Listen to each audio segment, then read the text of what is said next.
La Commission électorale nationale indépendante a publié ce vendredi 11 août la liste provisoire des candidats aux élections des députés nationaux prévues le 20 décembre prochain. Sur 28 791 dossiers des candidatures qui ont été réceptionnés pour la députation nationale, 4 496 ont été déclarés non conformes, 24 295 conformes, dont 23 653 recevables et 642 irrecevables.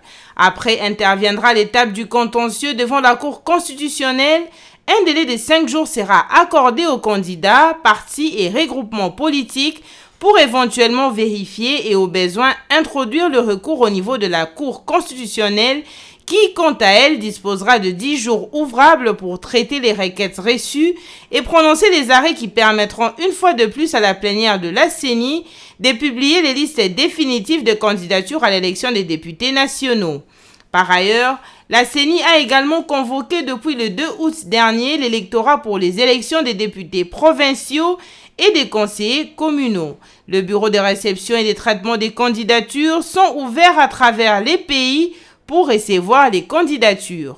Rappelons que la publication des listes provisoires des candidats à la députation nationale devait intervenir le 9 août dernier, mais cela n'a pas eu lieu suite au nombre élevé des dossiers des candidatures réceptionnés le dernier jour de l'opération et certaines difficultés d'ordre logistique rencontrées. L'évaluation à mi-parcours des vacances parlementaires et les préparatifs de la dernière session de la mandature étaient au centre des échanges entre les présidents de 2 chambres du Parlement, Christophe Mbosso Kodiampouanga de l'Assemblée nationale et Modeste Bahati Lukwebo du Sénat au Palais du Peuple. Selon Bahati Lukwebo, président de la Chambre haute du Parlement, il est question de passer en revue toutes les matières restées en suspens afin de se rattraper. Nous avons fait une évaluation mi-parcours des vacances parlementaires, mais aussi préparé la dernière session de la mandature. Ce sera la dernière et donc nous devons passer en revue toutes les questions qui sont restées en suspens pour que nous puissions nous rattraper au cas où il y a des matières essentielles qui restent encore en souffrance. Mais aussi, nous venons de vivre un événement de portée internationale, c'est la francophonie. Je pense que vous et moi, nous avions quelques doutes au départ lorsque les experts passaient ici pour nous dire que les conditions ne sont pas réunies, qu'elles ne seront pas réunies. Mais nous avons été tous surpris agréablement de voir que le président de la République, Félix-Antoine Tshisekedi Tshilombo, c'est un homme qui connaît ce qu'il est en train de faire. Et donc, il avait l'assurance, il avait la maîtrise de la situation, il savait ce qu'il était en train de faire et ça a été vraiment la joie de tout le peuple congolais de constater que la francophonie a été une grande réussite. Pour sa part, le président de la Chambre basse du Parlement, l'honorable Christophe Mbosso, est revenu sur la tenue de la 9e édition de Jeux de la francophonie, mais aussi de la santé de l'Union sacrée de la nation. L'Union sacrée se porte bien, à telle enseigne qu'à la sortie officielle, vous avez vu la marée humaine qui était au stade. C'est une preuve que l'Union sacrée se porte bien. Les structures de l'Union sacrée, vous avez 6 membres du présidium, vous avez la conférence des présidents, et maintenant nous sommes en train de travailler pour mettre en place les secrétariats permanents de l'Union sacrée pour la francophonie.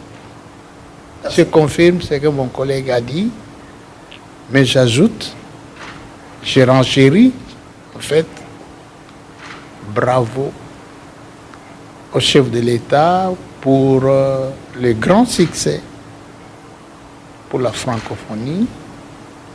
La francophonie, de par son organisation et par le succès, à hisser très haut notre pays. Les deux responsables de l'Assemblée nationale et du Sénat ont passé en revue la situation sécuritaire dans la partie est de la RDC, avant de saluer les avancées enregistrées dans le processus électoral. Occasion pour eux d'appeler les différentes parties prenantes à se préparer pour les élections. Conformément à la Constitution de la République, les élections générales doivent se tenir au mois de décembre de l'année en cours et la session qui s'ouvrira au mois de septembre jusqu'au mois de décembre sera la dernière de la mandature de l'ère Félix Tshisekedi.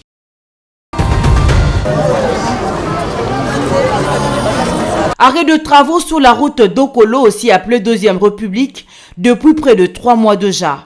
Cette voie qui relie la commune de Kimbanseke à celle d'Endjili par la place Sainte-Thérèse se retrouve dans un état de délabrement très avancé, tel que les attestent ces images. Les travaux initiés par le gouvernement confiés à une société de construction n'ont jamais évolué. Laissant sur les chantiers les engins ainsi que la caillasse et le moellon. Les conducteurs ainsi que les usagers éprouvent énormément de difficultés pour le déplacement. Le riverain n'attend rien d'autre que la reprise de travaux de réhabilitation de cette voirie afin de permettre l'évacuation de certains produits vivriers en provenance d'Endjili Brasserie. Le natif de Kimbanseke invite les autorités à prendre en compte cette question, sinon à l'arrivée de Dame la pluie, la situation de la mobilité sera très critique. La route est délabrée, vraiment ça nous donne beaucoup de peine. Nous avons des mamans maraîchères, des éleveurs, tout consorts qui sont au-delà d'Endjili Brasserie et Sanga à Kimbanseke, non loin d'Endjili Brasserie. Ces mamans souffrent pour amener leur Ndunda, Bitegu, Teku, tout ça pour arriver au grand marché ou bien au centre-ville. C'est vraiment difficile à cause de cette route. Depuis que la route est abîmée, il y a de cela 3-4 ans. Donc, le gouvernement avait songé l'année passée, les Indiens sont venus avec une société, tout le monde a applaudi, mais nous n'avons pas plus compris par quelle mouche ou bien par quel diable. Ces gens sont repartis sans rien dire, sans dire au revoir, ils ont ramené leurs véhicules, tous les camions que vous connaissez. Donc ils ont laissé seulement de la caillasse, des moellons et du sable abandonnés à notre propre triste sort. En tant que nanti de Kimbanseke, je lance ce message vraiment aux autorités du pays, personnellement au gouvernement qui doit, n'est-ce pas, venir nous aider. Parce qu'on ne sait pas à quel diable se vouer. Retenez que Kimbanseke est aussi relié à la province du Congo central et plusieurs produits alimentaires qui desservent la capitale transitent par cette route.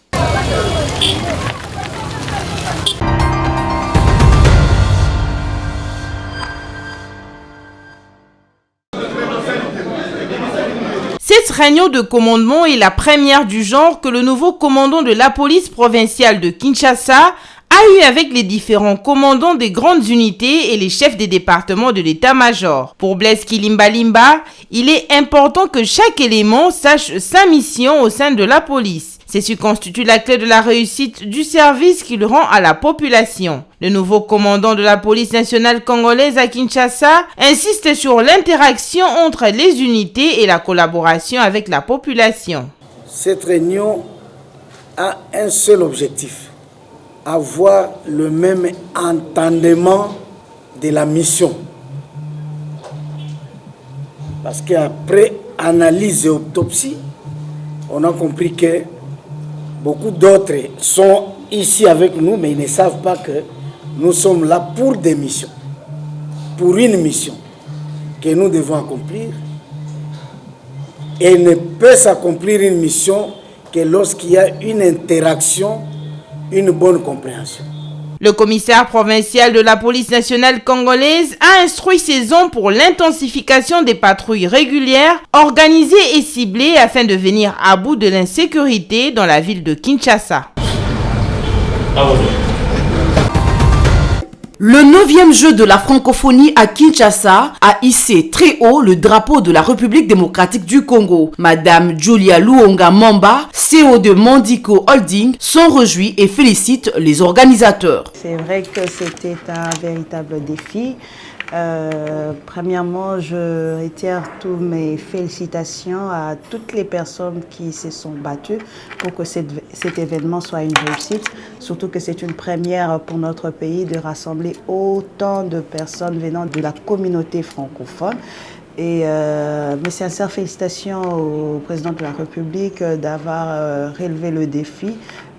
Lui qui avait cette vision et il a vu que c'était possible, et à tous les Congolais qui se sont battus pour ça, le comité de direction, le comité de pilotage, le secrétariat permanent, ainsi que toutes les structures, les différents prestataires qui se sont mis d'un arrache-pied pour que cet événement soit une réussite du côté des infrastructures, des routes. Alors franchement, le Congo, une fois de plus, a hissé ses couleurs haut.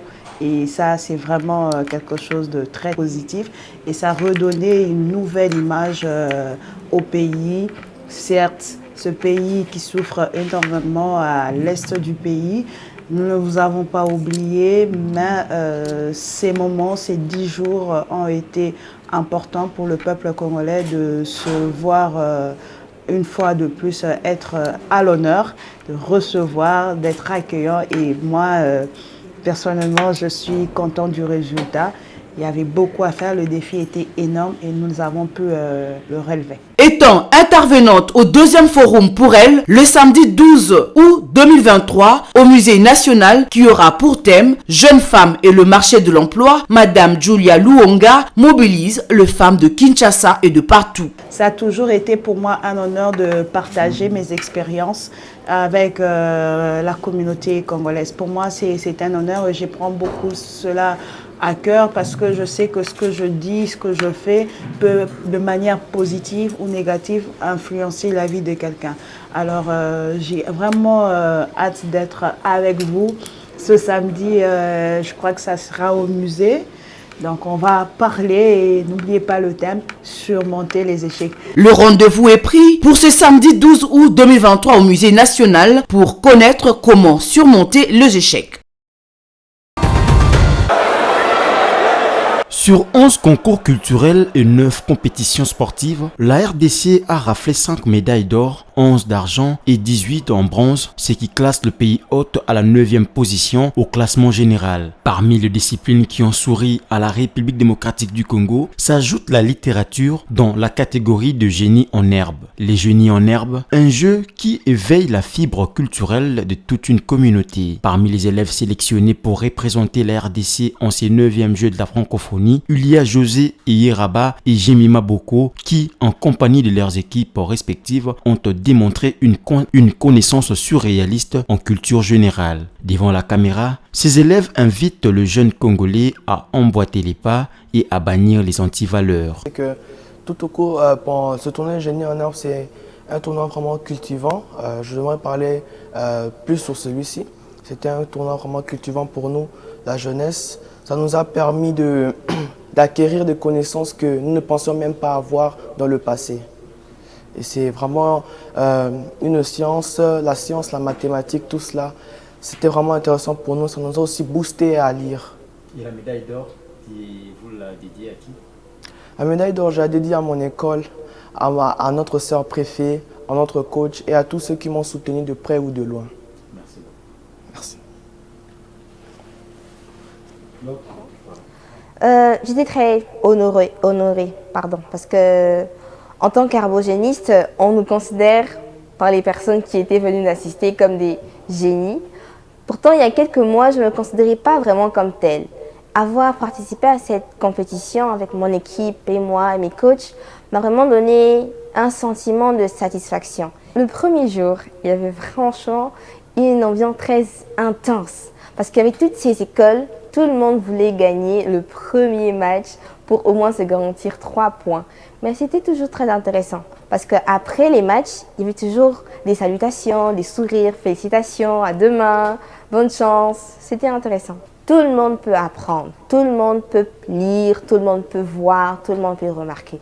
C'est ça un herbogéniste. Demande à tout le monde de d'abord vouloir apprendre, avoir la connaissance, de s'intéresser à tout et à rien Et ensuite, un jour, on vous appellera herbogéniste. De son côté, Francis Bolokoko, coordonnateur de l'Action pour l'éducation et la culture APEC en sigle, qui est un organe technique du ministère provincial en charge de l'éducation, a appelé les autorités compétentes à financer les concours des génies en herbe et qu'ils s'étendent sur toutes les provinces. Nous venons d'organiser, justement à ces titres, d'organiser un tournoi francophone international de génies en herbe qui a fait compétir 8 écoles, 2 écoles de l'extérieur et 6 écoles de la ville de Kinshasa. Alors ces tournois rentraient justement dans les cadres du 9e jeu de la francophonie. Nos sentiments ont été les meilleurs parce que, vu l'engouement que cette activité a suscité, nous ne pouvons qu'être très contents d'avoir fait quelque chose qui a fait plaisir aux enfants, aux responsables, aux autorités, d'accorder un peu plus d'attention, de moyens également, pour que nous atteignions pratiquement toute la République démocratique du Congo. Parce qu'il y a ceux qui nous suivent à la télé, à partir de l'intérieur, qui ont envie, eux aussi, de participer. À noter que le 9e jeu de la francophonie a été une réussite pour la RDC qui a organisé un si grand événement en dépit de la situation sécuritaire qui reste préoccupante dans la partie est du pays.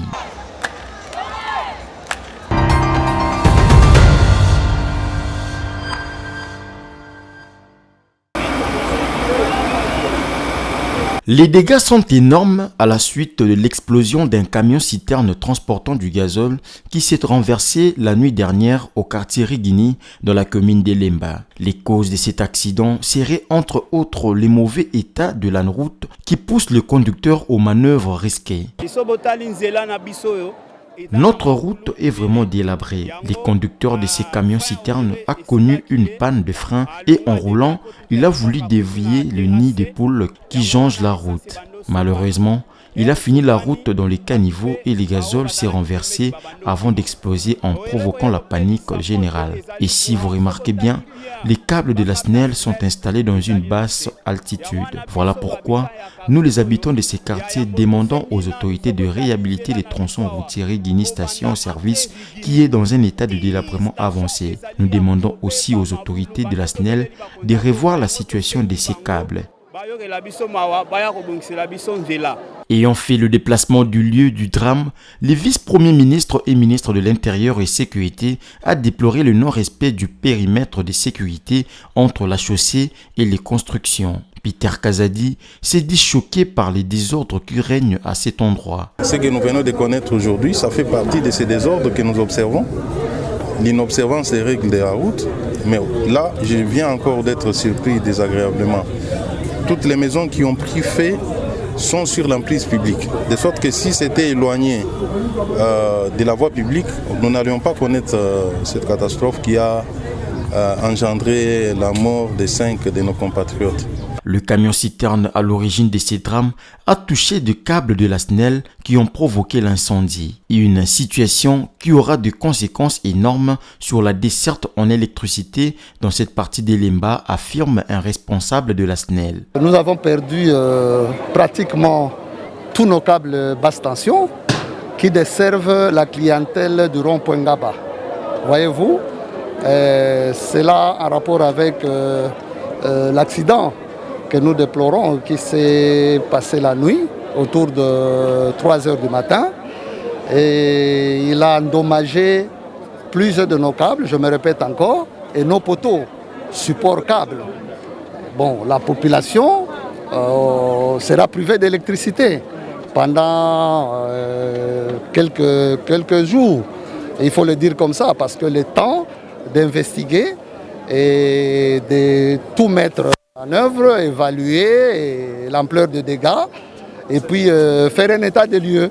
Les constructions anarchiques et les câbles non sécurisés de la SNEL causent plusieurs dégâts à Kinshasa. En février 2022, au moins 25 personnes avaient trouvé la mort à Matadi-Kibala, au sud-ouest de Kinshasa, électrocutées par un câble haute tension de la SNEL.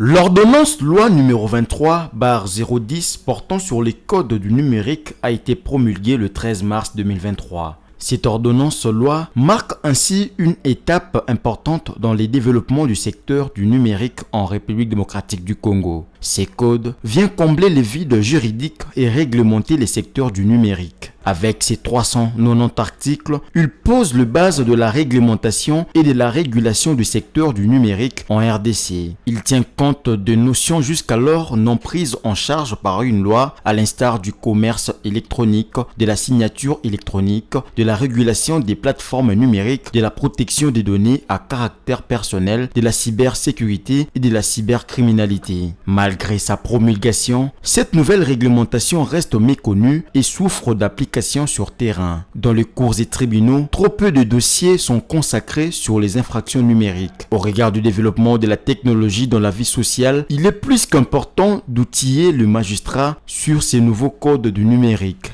Toute chose, permettez-moi que je m'acquitte d'un agréable devoir. Je pense qu'en tout état de cause, nous avons l'obligation d'agir et d'agir maintenant, et maintenant seulement. Et si notre action tarde, certains esprits malveillants en profitent pour faire prospérer leurs entreprises criminelles dans le domaine du numérique, et ce, au préjudice du peuple au nom de qui nous rendons la justice dans notre cher et beau pays. C'est pourquoi je vous appelle tous à plus d'assiduité et à profiter pleinement de ces échanges dispensés par des experts en ce domaine et de faire en sorte que notre vécu professionnel en soit impacté. Pour terminer, je vous invite tous, après cette activité, à mettre en œuvre les dispositions de la loi sur le numérique qui aborde plusieurs aspects de droit. Une vidéo a été projetée dans la salle pour expliquer le code du numérique en détail. Après sa diffusion, le ministre du numérique, Ebéron Kolongel, s'est évertué à expliquer à l'assistance. Une vidéo a été projetée dans la salle pour expliquer le code du numérique en détail. Après sa diffusion, le ministre du numérique, Désiré Cachemire Ebéron Kolongel, s'est évertué à expliquer à l'assistance le même code article par article. L'objectif de cette journée d'échange scientifique était d'abord de présenter ce code à la corporation des magistrats. Et après, c'était aussi de pouvoir rendre attentifs les magistrats sur ce qui change dans l'exercice de leurs fonctions à partir de ces nouveaux documents. Tous les instances du corps de la magistrature ont pris part à cette journée scientifique d'échange. Pour Télésphore Ndouba Kilima, secrétaire permanent du Conseil supérieur de la magistrature, il est question à travers ces échanges d'armer les magistrats civils et militaires à bien faire leur travail. Demander aux magistrats d'appliquer ce code-là. Ils l'appliquent déjà. Il y a des infractions qui relèvent de ce code-là, qui les appliquent déjà. Alors, c'est pour les rappeler qu'ils ont un cadre juridique qui répond de manière satisfaisante sur l'ensemble des questions, sur l'ensemble des infractions qui se commettent dans le net, des infractions en rapport avec la nouvelle technologie de l'information et de la communication. Débutées à Kinshasa, ces journées scientifiques d'échange vont s'étendre sur l'ensemble du territoire national. À l'issue de cet exercice, les organisateurs espèrent que les magistrats vont maîtriser ces codes numériques pour bien réprimer les infractions qui s'y rattachent. C'est l'une des retombées de la grande messe sur le bassin de l'Amazonie à Belém au Brésil, à laquelle participe le chef de l'État congolais. Félix Antoine Tshisekedi Tshilombo recevra donc ses homologues brésiliens Lula da Silva et indonésien Joko Widodo. L'annonce de cette rencontre au sommet a été faite par le ministre indonésien des Investissements et des Affaires maritimes à l'issue de l'audience que le numéro 1 de la République démocratique du Congo lui a accordée hier mardi à Belém. À l'ère et à l'heure où la planète Terre est en proie au dérèglement climatique, ces trois pays solutions entendent obtenir une juste compensation au rôle d'antidote à la dégradation continue de l'écosystème mondial. Kinshasa verra donc la naissance du G3 climatique, une reprise en main du leadership naturel de la République démocratique du Congo qui à seul couvre plus de 60% du bassin du Congo. Toujours en marge du sommet de Belém, le président Tshisekedi s'est entretenu avec le ministre d'État et ministre des Affaires extérieures des Émirats arabes unis. Au centre des échanges, le projet du port en eau profonde de Banana. L'homme d'État émirati a redit la détermination de son pays à mener ces méga projets à bon port.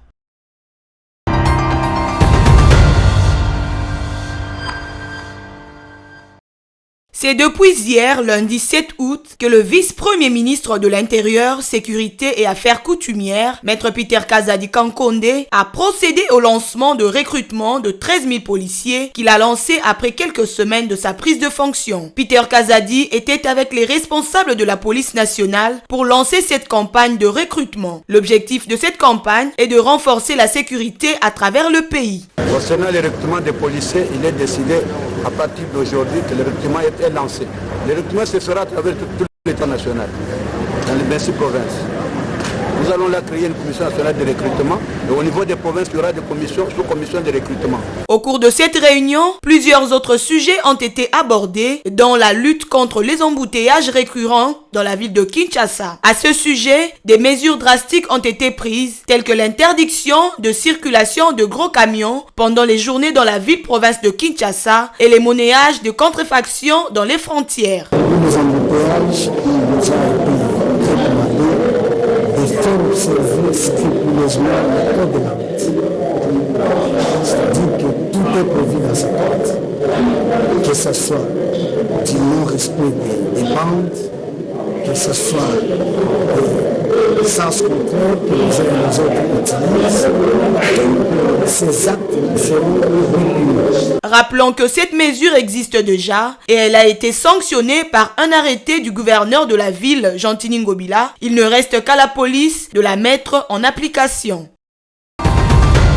À l'audience du lundi 7 août 2023, la Cour de cassation a passé au peigne fin les 12 préventions pour lesquelles l'ancien premier vice-président de l'Assemblée nationale, Jean-Marc Kabounda est poursuivi. Au finish, elle a clôturé l'instruction de cette cause avant de fixer le début des plaidoiries au lundi prochain. Face à la presse, l'un des avocats de Kabounda s'est voulu rassurant sur le sort de son client en faisant allusion à la conférence de presse animée par Kabounda en juillet 2022 qui constitue le déclic de ses démêlés judiciaires. Il a expliqué que les propos tenus ce jour-là par son client s'inscrivent dans un cadre politique. Pour lui, les greffes mises à charge ne se justifient pas. Conformément à l'article 107 de la Constitution, le président Kabounda, qui est aussi député national, avait fait des déclarations comme un acteur politique. C'était normal pour lui d'étaler au grand jour sa position politique, a indiqué l'avocat. Plusieurs accusations sont portées contre l'ancien président haï du parti présidentiel UDPS, notamment injures publiques, imputation dommageable, outrage envers des autorités publiques, offense envers le chef de l'État et propagation des faux bruits.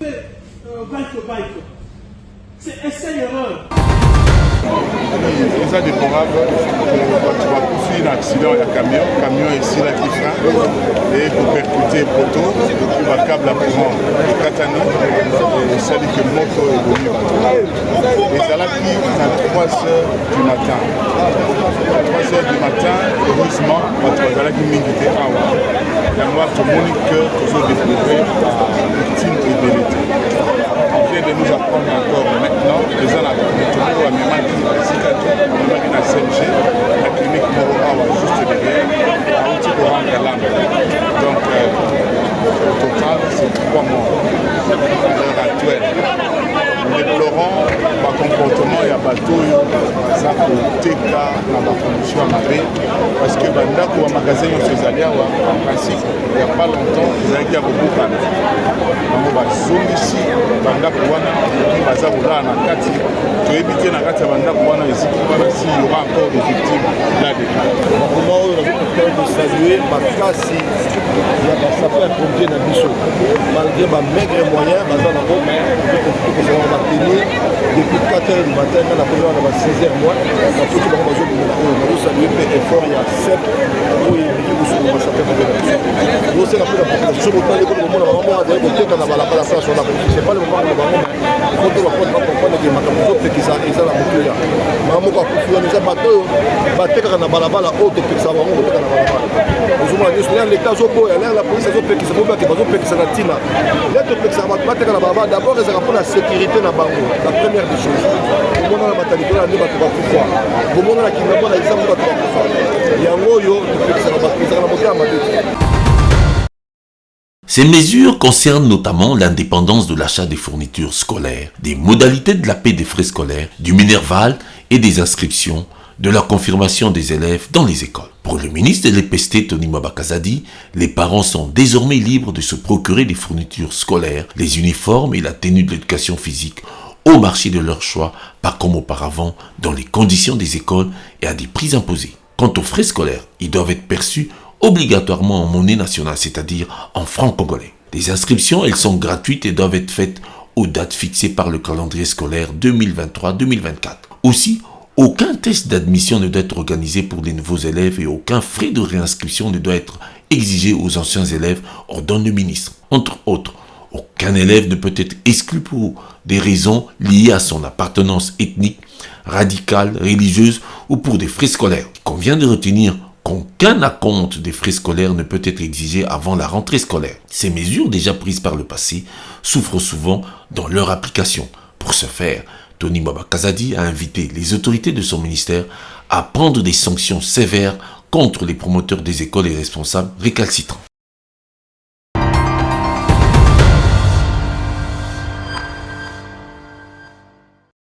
Le président de la Commission électorale nationale indépendante CENI, Denis Kadima, a affirmé que son institution ne va plus faire marche en arrière pour faire un nouvel audit du fichier électoral tel que souhaité par une partie des acteurs politiques et organisations de la société civile. Répondant à une question lors du cadre des concertations avec les femmes et les jeunes à l'occasion de la convocation de l'électorat pour la députation provinciale et les élections de conseils municipaux, Kadima a souligné que son institution ne peut répondre à certaines revendications de parties prenantes, mais à d'autres revendications, il ne peut pas, au regard des avancées enregistrées dans le processus électoral en cours. Il soutient qu'un audit externe a été réalisé et ne peut pas être contesté sur de base des éléments objectifs. L'audit a déjà été fait, le rapport a sorti 138 pages. Un très bon travail est fait, mais rejeté sans évoquer les faiblesses dans ces rapports-là. Son institution n'y peut rien,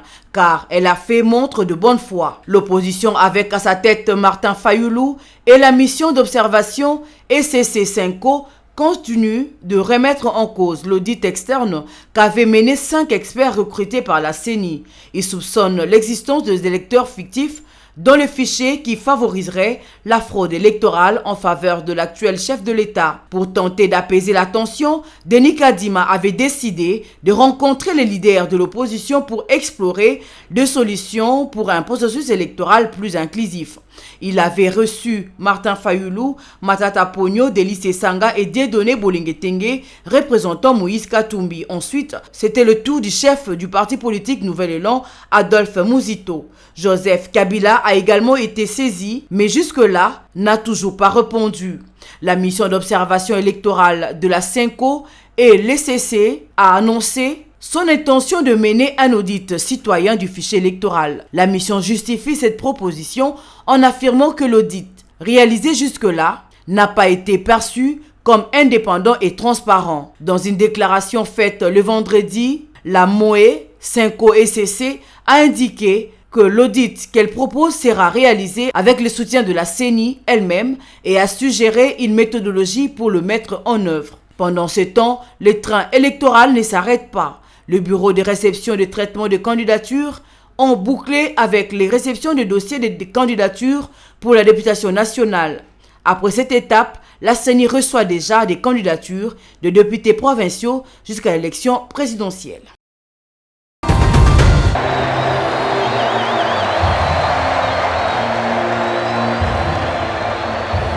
Les 9e Jeux de la francophonie à Kinshasa se sont clôturés ce dimanche 6 août 2023. La RDC a terminé à la 9e place au classement général de ces Jeux avec 34 médailles, dont 5 en or, 11 en argent et 18 en bronze à l'issue de la 10e journée des tournois sportifs et culturels. Les médailles congolaises sont 9 en lutte libre, 3 médailles en judo. Les 3 médailles d'or ont été glanées dans les concours culturels en littérature et en hip-hop. En basketball, la RDC a été éliminée en quart de finale. Pour les statistiques globales des 9e Jeux, au total, 378 médailles ont été remportées par 30 pays sur 37 qui ont pris part à cette grande réunion sportive des pays francophones. Dans l'ensemble, le Royaume du Maroc finit en tête du classement avec 58 médailles, dont 23 en or, 16 en argent et 19 en bronze. Suivi de la Roumanie avec 38 médailles, dont 17 en or, 9 en argent et 12 en bronze. Le Cameroun s'affiche à la 3e position avec 40 médailles, dont 13 en or, 13 en argent et 14 en bronze.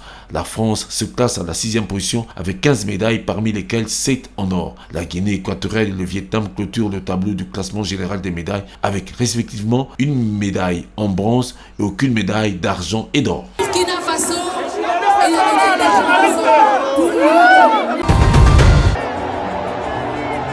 On y va.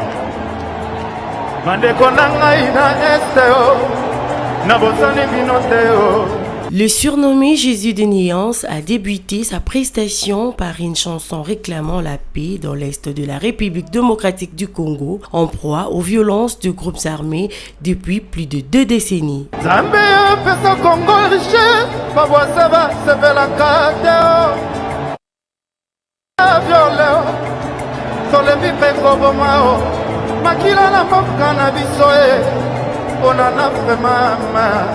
Par cette prestation, Ferregola a souhaité lancer un message d'espoir et d'unité par la musique, alors que ces jeux visent à rapprocher le peuple de la francophonie à travers le sport, la culture et les échanges. L'appel à la paix de Lepadre a résonné comme un rappel de l'importance de vivre ensemble dans la concorde. Sentiment d'inachevé, l'éternel a compris, j'ai toujours fait passer pour bien-être de votre enfant.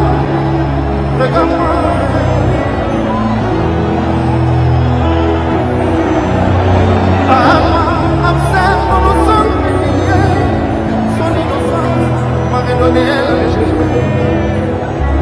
Sur le rythme du playback remarquable, l'artiste a enchaîné avec ses plus grands tubes comme Tuchese, Carte Rose pour le plus grand plaisir du public. Il a ensuite entraîné dans sa danse Salassos de milliers de spectateurs venus assister à ces moments conviviaux et fédérateurs.